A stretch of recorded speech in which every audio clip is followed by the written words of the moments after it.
Tea with a lady. When Ella arrived at the small yet exquisite cafe Lady Agnes had invited her to, she was already sitting in one of the armchairs, a cup of tea in front of her. Ella had difficulty catching her breath as she had hurried to meet her on time. Lady Agnes's mouth shaped into a fine smile when she spotted Ella. Miss Everett, over here, she called out. Ella went towards the table where another armchair was waiting invitingly.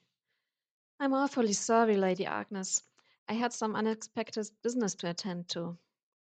Well, now you're here, Miss Everett. Ella, good to see you again.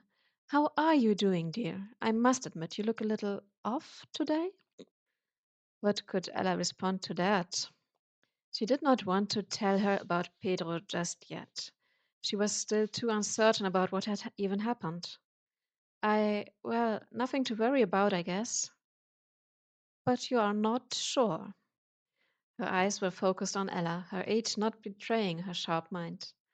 I I had an appointment with someone who didn't show up. Ella shrugged. It was only half the truth. Oh, well, I see. No need to be flustered, dear. I won't press the subject. What about your parents? They are quite well, I think. They left yesterday for Portugal, as it has been quite a long time since they traveled together. I know it seems odd with so much of Europe still in ruins, but they had planned this for such a long time and always had to put it off. Good for them, Lady Agnes exclaimed enthusiastically. It will be wonderful. I wish I could do such long distances. I heard Portugal has some lovely sights. Ella nodded absently. She would tell Lady Agnes about all the lovely sights she had seen there another time when she had found Pedro again. Talking of traveling, Lady Agnes paused to take a sip of tea. I really wanted to tell you about that journey I am going to make in the next few days. It's not Portugal, of course, but Sussex is worth its while as well. Sussex? That marriage you were referring to in the last letter? Yes, well, let me get straight to the point, my dear. I would like you to accompany me there. I know it's quite sudden. Rosa was going to come, but now she has suddenly come down with illness and prefer to stay home. Now, at my age, I do not like to travel alone. London, yes, I know my way around here, but in a strange environment, I do prefer to have someone I trust around me. So I could think of no one but you, my dear Ella. That put Ella in quite a dilemma. The letter had said that Lady Agnes would depart the next day. No time left for finding Pedro in London. Ella would not feel well leaving without knowing where he was. On the other hand, she had no good reason to decline if she didn't want to seem too pathetic. She tried buying some time by saying, "Oh, that's a surprise. I don't really know what to say, and I don't even have a dress." Well, that is not a problem. Lady Agnes' mysterious smile appeared again. You remember those dresses my seamstress made for you?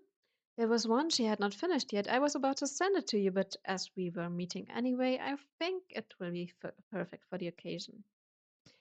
That smart lady. She must have planned this all along, Ella thought to herself. She knew that her chances of declining the offer were growing slimmer by the moment. Well, Ella, I see you are not completely on board yet. Let me tell you my second reason I would like to have you there. It is, well, I don't really feel comfortable with how this marriage is going to occur. You know, my dear godchild, she is still quite young, and albeit her disability, I know she deserves more than a marriage of convenience. Can you imagine? She has seen Mr. Peter Danforth only once, last spring. The acquaintance is not enough to be sure of a becoming marriage. And now she's traveling here from the north with her uncle to be all along amongst strangers for her marriage of all things. It would just be nice if there were someone other than me to support her. You know, I am much older. She will not take advice from me, but you could be a good influence on her.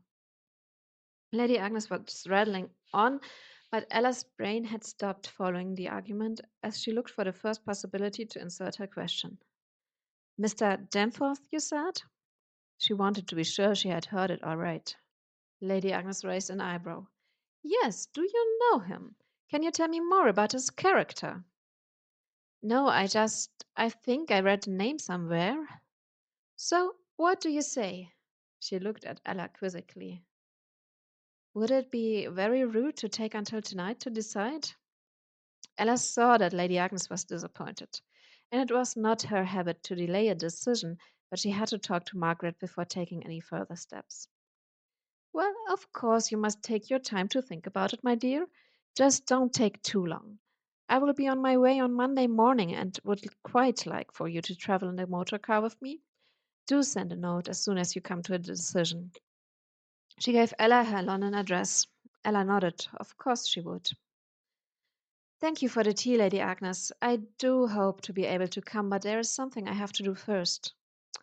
Of course, my dear. Thank you for coming to chat with this old lady. On her way home, Ella stopped at a telephone booth. Thankfully, Margaret took the call right away. She told her everything she had seen in Pedro's room, omitting only the flowers, in a nervous stream of words. Margaret didn't interrupt her, but listened intently, and when she had finished, said, Do you want me to call in the yard? They will not listen to me, I fear. Margaret took a moment to consider it.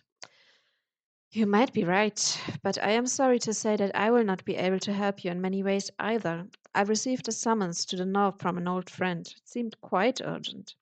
They asked me if I knew an experienced nurse I could bring as well. I had thought about asking you, but given the circumstances, I understand that you want to look for Pedro. Do you have any idea on where he could be?